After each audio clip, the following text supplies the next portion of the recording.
Today is Sunday, Parashat Tazria. The third pasuk in the parasha of this week states, "Uvayom Hashemini Yimol Besar Orlato." And on the eighth day, a child is born, a boy is born. And this eighth day, we have the mitzvah of Brit Milah, the mitzvah of circumcision, that is done on the eighth day.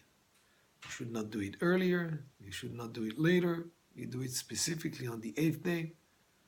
Anytime during the day, just not at night. And of course, preferable to do mitzvot early in the day, so in the morning rather than the afternoon. But if a person needs to do it in the afternoon for compelling reasons, then that would be okay, as long as it's early enough before it gets dark, before the sunset. It should be still during the day. Now, if a Brit Milah happens to be on Shabbat, if that's the eighth day after a child is born, then that's the time you do the Brit Milah. You're allowed to do a Brit Milah on Shabbat when there is specifically the eighth day for that child. But let's say the child could not have a Brit Milah due to, let's say, health reasons, and had to be postponed. You cannot postpone it to Shabbat, or to a Yom Tov, or to a festival day, because then you can do it on those days only if that is the eighth day.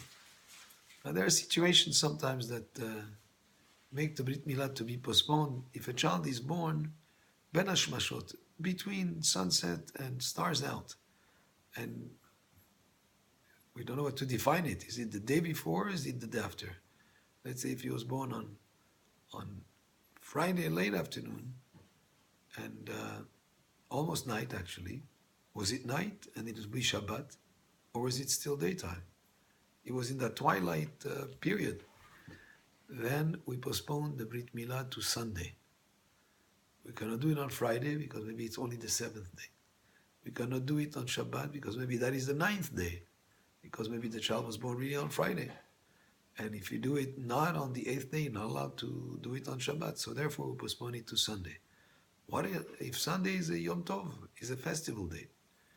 And in a situation like this, then if he was the eighth day, you could do it on Yom Tov. But since he was born ben hashmashot of Friday, and then we don't know if it's Shabbat or not, so we postpone it to Sunday, but Sunday is Yom Tov, so it's postponed to Monday.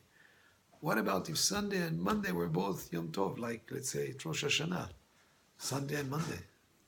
Then in that case, if the child was born ben hashmashot of Friday, late afternoon, going into Shabbat, then the Brit Milah will be postponed all the way to Tuesday. This idea of doing Brit Milah, question was asked of me recently. Why was the child not born already with Brit Milah already done? Actually, it's a good question. There are so many sophisticated systems in the body of the person.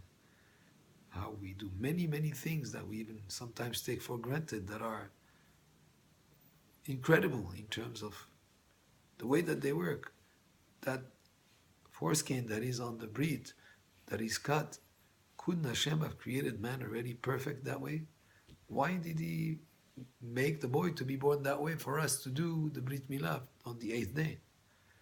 And the idea is that since the moment that a person is born, Hashem gave us the ability to continue to improve and do better and finish the job, so to speak.